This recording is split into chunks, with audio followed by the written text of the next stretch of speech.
આજે અમે અત્યારે અહીંયા આ રાજપીપળાની જિલ્લા અદાલતની બહાર ઊભા છીએ.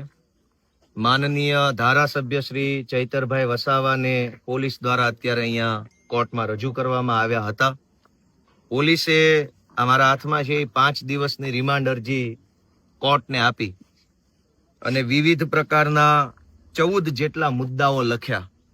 આ મુદ્દો, તે મુદ્દો, ફલાણો મુદ્દો, ને 14 મુદ્દા આધારે પોલીસે 5 દિવસના રિમાન્ડ માંગવાની અરજી આપી. આ અરજી સામે અમારા બધાય વકીલોએ સંયુક્ત રીતે, જેમાં હું હતો, મારા જોશી સાહેબ હતા અને અન્ય એક સાહેબ હતા, ત્રણેય વકીલશ્રીઓએ સંયુક્ત રીતે દલીલ કરી અને આ રિમાન્ડ અરજી જે છે પોલીસની એ નામંજૂર કરવામાં આવી છે. આ આખી ઘટના જો જોઈએ, કેમ કે હવે મેં એફઆઈઆર વાંચી છે, આ રિમાન્ડ રિપોર્ટ મારા હાથમાં છે, મેં દલીલો સાંભળી છે. આ આખી ઘટના ફરિયાદીએ લખાવ્યા પ્રમાણે બની તો નથી જ, આવું કંઈ બન્યું નથી, ઉપજાવી કાઢેલી વાત છે. પણ ધારો કે કદાચ દલીલ ખાતર એમ માની લઈએ કે ઘટના સાચી બની છે, તો પણ શું બની છે કે એક સરકારી મીટિંગ છે તાલુકા પંચાયતની કચેરીમાં, એમાં પ્રાંત અધિકારી બેઠા છે, તાલુકા પંચાયત પ્રમુખ બેઠા છે, ધારાસભ્ય બેઠા છે, બીજા અધિકારીઓ બેઠા છે. સામાન્ય ચર્ચા થાય છે, બોલાચાલી થાય છે, ફરિયાદીના કહેવા પ્રમાણે ગાળાગાળી થાય છે અને ફરિયાદીના કહેવા પ્રમાણે પ્રાંત અધિકારીના ટેબલ ઉપર એક પાણીનો ગ્લાસ પડ્યો હતો, એ ગ્લાસ લઈ અને છૂટ્ટો ફેંકીને ફરિયાદીને માર્યો. ફરિયાદીએ એફઆઈઆરમાં લખાવ્યા પ્રમાણે જ્યારે એ ગ્લાસ છૂટ્ટો ફેંક્યો ત્યારે ફરિયાદી જે હતા એના માથા ઉપર પોલીસે આમ આડો હાથ રાખી દીધો, એટલે ફરિયાદીને ગ્લાસ વાગ્યો નથી, આવું એફઆઈઆરમાં લખ્યું છે. હવે આ આખી ઘટનાને સાચી માની લઈએ તો આમાં જાનથી મારી નાખવાની કલમ ક્યાં આવી? છૂટ્ટો ગ્લાસ માર્યો, એ ગ્લાસ કોઈને વાગ્યો જ નથી, તો આમાં માણસની મરી જવાની સંભાવના ક્યાં આવી? 307 એટલે કે નવી કલમ એની જે છે 109/1 કાઉન્સમાં, એ જાનથી મારી નાખવાની કોશિશ કરવાનો ગુનો છે. પણ છૂટો ગ્લાસ માર્યો અને વાગ્યો કોઈને નથી, તો જાનથી કેમ મરશે માણસ? અને મરવાનો નથી, મરવાની કલમ કેવી? આમ છતાંય કારણ વગરનું ખોટી રીતે ચૈતરભાઈ ઉપર ગંભીર પ્રકારની કલમો લગાડવામાં આવી, જેથી કરીને એમને લાંબો સમય સુધી અદાલતની અને કાયદાની પ્રક્રિયામાં ફસાવી શકાય, છાપાઓની હેડલાઇન મેનેજ કરી એને બદનામ કરી શકાય, પોલીસ સ્ટેશનોમાં ગોંધી રાખી અને એમની ઉપર માનસિક ત્રાસ વર્તાવી શકાય. આવો કરવાના માટે થઈ અને એમની ઉપર ખોટી રીતે ગંભીર કલમો લગાવવામાં આવી. હકીકત તો એ છે કે ચૈતર વસાવા જ્યારથી ચૂંટણી જીત્યા છે ત્યારથી માત્ર આદિવાસી સમાજ નહીં, ગુજરાતભરના યુવાનો માટે, મહિલાઓ માટે સતત અવાજ ઉઠાવે છે. વિધાનસભાથી લઈ સડક સુધી જ્યાં બોલવું પડે, જે રીતે બોલવું પડે એ રીતે બોલી અને લોકોને જગાડવાનું કામ ચૈતરભાઈ વસાવા કરી રહ્યા છે. લોકોને મદદ કરી રહ્યા છે, લોકોને હિંમત આપવાનું કામ કરી રહ્યા છે. એ વાત ભાજપને ખટકે છે અને એટલે થયું એવું કે આ કહેવાતી જે ઘટના બની છે ગ્લાસ ફેંકીને મારવાની, એ ઘટના 12 વાગ્યા આસપાસ બની એવું કહેવામાં આવે છે કાગળ ઉપર. ઘટના બન્યા પછી સૌથી પહેલા પોલીસ સ્ટેશને ધારાસભ્ય ચૈતર વસાવા પોતે ગયા. 1:30 વાગે ચૈતર વસાવા પોલીસ સ્ટેશને ગયા. પોલીસને એને પોતાની ફરિયાદ આપી કે મારી સાથે આવું બન્યું છે. પોલીસે ફરિયાદ અરજીના સ્વરૂપમાં લખી લીધી, પણ એફઆઈઆર ન કરી અને ચૈતર વસાવાને એરેસ્ટ કરીને બેસાડી દીધા. જે માણસ પહેલો એફઆઈઆર લખાવા ગયો એને પોલીસે પકડી લીધા અને સાંજના 6 વાગે એફઆઈઆર થઈ. આ જે ગ્લાસ ફેંકવાની ઘટના છે એની એફઆઈઆર સાંજે 6 વાગે થઈ. ચૈતર વસાવાને 1:30 વાગે પોલીસે પકડી લીધેલા. ઓન પેપર એની એરેસ્ટ સાંજના 7 વાગે બતાવવામાં આવી. અને આ બધું જ કોના ઈશારે થયું? ભાજપ વાળાના ઈશારે. ચૈતર વસાવાએ પોતે ફરિયાદ આપી છે પોલીસમાં, એની ઉપર તો એફઆઈઆર નથી લખાણી. અને એનાથી વિશેષ કે હું જયારે અહીંયા વકીલ તરીકે આવ્યો તો પહેલા તો મને પોલીસ સ્ટેશને મળવાનો જ આવવા દીધો. મેં પોલીસને કીધું કે હું વકીલ છું, વકીલને અધિકાર મળેલો છે, વકીલ છે એ કાયદા પ્રમાણે, એડવોકેટ્સ એક્ટ પ્રમાણે કોર્ટ ઓફિસર છે અને માત્ર કોર્ટની અંદર નહીં, કોર્ટની બહાર ગમે ત્યાં વકીલ છે એ કોર્ટનો અધિકારી છે. વકીલને રોકી શકાય નહીં. ત્યાં હું એલસીબી ની ઓફિસે ચૈતરભાઈ અમારા ક્લાયન્ટને હું મળવા માટે ગયો તો મને પીઆઈ અંદર નો આવવા દીધો. મેં એમને કીધું કે હું વકીલ છું, તમે મને રોકી નહીં શકો, તમારે મને કોઓપરેટ કરવું પડે. અહીંયા જયારે અમે આવ્યા તો અહીંયા આ અદાલત છે. હવે ગુજરાતનો વકીલ અદાલતમાં નહીં જાય તો હવે તો ક્યાં જવાનું? પોલીસ સ્ટેશન નહીં જવા દો, રોડ ઉપર નહીં ઉભા રહેવા દો, વકીલને અદાલતમાં નહીં જવા દો. અહીંયા ચૈતરભાઈને રજૂ કરવાના હતા. હું એમના કેસમાં વકીલ છું, વકીલાત પત્ર પર મારી સહી છે. પોલીસને હું કહું છું કે હું વકીલ છું, અને એવું નથી કે હું કહીશ તો જ પોલીસને ખબર પડશે. એને ખબર છે ગોપાલ ઇટાલિયા કોણ છે, ગુજરાતમાં વકીલ છે, ધારાસભ્ય છે, યુવાન છે, શું છે, છતાંય જબરજસ્તીથી મને રોકે છે. અને જ્યારે મેં એમ કીધું કે આ ભાજપની અદાલત નથી, આ કાયદાની અદાલત છે, આમાં જવાનો મને હક છે, તો ત્યાર પછી ઉપર ફોન કરીને જે ભાજપ વાળાની પાસેથી પરમિશન લીધી હોય રામ જાણે, પછી મને જવા દીધો. દોસ્તો, આ તાનાશાહીની હદ છે કે એક તો ધારાસભ્ય કક્ષાના માણસને જબરજસ્તીથી ખોટા ગુનામાં ફસાવી દેવાનો, કાયદાની પ્રોસેસમાં અટવાડી દેવાનો, ઉપરથી એના વકીલને અદાલતમાં નહીં જવા દેવાના, જેથી કરીને વકીલ હાજર ન રહે તો જામીનની પ્રક્રિયા ન થાય, રિમાન્ડની પ્રક્રિયામાં વકીલ ન હોય તો રિમાન્ડ મળી જાય. આટલી હદે દાદાગીરી, આટલી હદે તાનાશાહી ભાજપના માણસો કરી રહ્યા છે અને પોલીસની આડમાં કરે છે. પોલીસ તંત્રની અમારી વિનંતી છે કે તમારું શોષણ થઈ રહ્યું છે ભાઈ. ભાજપની સરકાર પોલીસ તંત્રનું શોષણ કરે એટલું તો કોઈનું નથી, તો શા માટે ભાજપની આવી રીતે આપણે કામગીરી કરવી જોઈએ? આજે આ રિમાન્ડ અરજીમાંથી હું 2-3 વાત વાંચી સંભળાવું તમને કે પોલીસે જે રિમાન્ડ અરજી મૂકી છે એમાં એને પહેલા નંબરનો મુદ્દો એવો લખ્યો છે કે ચૈતર વસાવાએ કાચના વજનદાર ગ્લાસ વડે મારી નાખવાના ઈરાદે આ કામના ફરિયાદીને છૂટ્ટો મારેલ છે. જે કાચનો મજબૂત ગ્લાસ, આ વાક્ય શું કહે છે કે કાચનો વજનદાર ગ્લાસ વડે મારી નાખવાના ઈરાદે. પહેલી વાત તો ગ્લાસ હોય, વજનદાર ન હોય. એ કઈ થોડું કઈ રીંગણા જોખવા માટે લઈ આવ્યા હતા વજનદાર હોય? એ પાણી પીવાનો ગ્લાસ છે. દુનિયાના કોઈ પણ દેશમાં પાણી પીવાના ગ્લાસનું વજન કેટલું હોય? 50 ગ્રામ, 100 ગ્રામ, 70 ગ્રામ કેટલું હોય? કાચનો ગ્લાસ હોય 80 ગ્રામ વજન હોય, કેટલું હોય?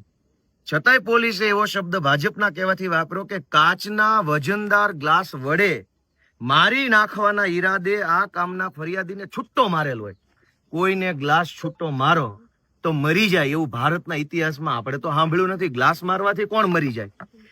ગ્લાસ મારવાથી માણસ જાનથી મરી જાય. પોલીસને એવું લાગતું નથી કે હાસ્યાસ્પદ વાત લખીને આપણે અદાલતમાં જઈ રહ્યા છીએ, પણ એમાં ભાજપ વાળા કે એટલે લખી નાખે કાચનો મજબૂત ગ્લાસ. એટલે કેવો મજબૂત, એટલે કેવો ગ્લાસ આવે? તમે સમજો કે આખી એફઆઈઆર માં ગ્લાસ, કાચનો ગ્લાસ, મજબૂત ગ્લાસ, વજનદાર ગ્લાસ, સ્ટીલનો ગ્લાસ, આવું જ લખ્યું. અવડા મોટા. અને હા, ગુજરાતમાં જયારે સરકાર જ બુટલેગરોના હાથમાં હોય તો એને ગ્લાસ તો દેખાવાના છે. બુટલેગરોને તો ગ્લાસ જ દેખાવાના છે. બીજો વાક્ય વાંચીએ આપણે. બીજો એને પોલીસમાં જે લખેલું છે, તમે વિચારો કે હાલના કામના આરોપીએ એટલે કે ચૈતરભાઈ વસાવાએ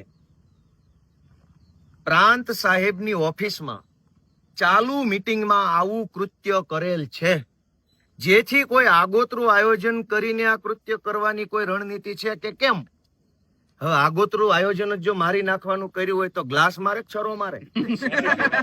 પોલીસ હજુ એ જાણવા માંગે છે, અદાલતમાં એવું લખીને આપે છે કે આ મારી કાચનો ગ્લાસ ફેંકીને મારી નાખવાની ઘટના કઈ આગોતરું આયોજન હતું? મારી જ નાખવાનો હોય ને આગોતરું જ આયોજન હોય તો કાચનો ગ્લાસ મારવાનો, લોઢાન છરો મારવાનો? આટલી સિમ્પલ કોમન સેન્સ વગરના વાહિયાત નોન સેન્સ સવાલો લઈને ભાજપના કહેવાથી પોલીસ અધિકારી અદાલતમાં ઉભા હતા. બોલતાય શરમ નહીં આવી હોય કે આવા પ્રશ્નો પૂછવાના કે ગ્લાસ મારવાનું ષડયંત્ર કેવું હોય? એ તો ત્યાં પીવાનો ગ્લાસ. અને આ ઘટના સાચી છે કે ખોટી છે એ સિવાય હજુ એક એને પ્રશ્ન એવો પૂછ્યો છે કે આ કામના આરોપીને સાથે રાખીને ડેડિયાપાડા સબ ડિવિઝન કચેરીમાં સદરહુ ગુનો કઈ રીતે આચરેલ છે તે બાબતે રીકન્સ્ટ્રક્શન કરવાનું છે. એટલે હવે ત્યાં લઈ જશે, ઓલા ફરિયાદીને સામે ઉભો રાખશે, પછી પોલીસ એક ગ્લાસ આપશે, એટલે માર હવે આને, પછી પેલાનો તોલો તૂટી જશે, પછી પોલીસ એની રીલ બનાવશે અને કહેશે જોવો સિંઘમો બધા આવી ગયા. આ કેવો તમાશો છે? મેં પોતે જજ સાહેબને કીધું કે સાહેબ આ રીલ બનાવવા માટે થઈને રિમાન્ડ માંગે છે. રીકન્સ્ટ્રક્શનના નામે આ બધા રીલો બનાવીને ભાજપમાંથી મેડલ લેવાની કોશિશ કરી રહ્યા છે. આ શબ્દમાં મેં રજૂઆત કરી સાહેબ આ રીલ બનાવવાના ચક્કર છે. શેનું રીકન્સ્ટ્રક્શન? જે સરકારી કચેરીમાં આ કહેવાતી ઘટના જો ખરેખર બની હોય તો ગ્લાસ ત્યાં પડ્યો નથી, ઓફિસ ત્યાં માણસો નથી, ખુરશી નથી, બધું સાફ સફાઈ પૂરું થઈ ગયું છે કાલે ને કાલે. હવે શેનું રીકન્સ્ટ્રક્શન? તો એક ધારાસભ્ય પ્રકારના માણસને સાથે રાખી રીલ બનાવવાના ચક્કરમાં, છવાઈ જવાના, સિંઘમ બનવાના ચક્કરમાં પોલીસ આવા પ્રકારના વાહિયાત કારણો રજૂ કરીને રિમાન્ડ માંગે છે.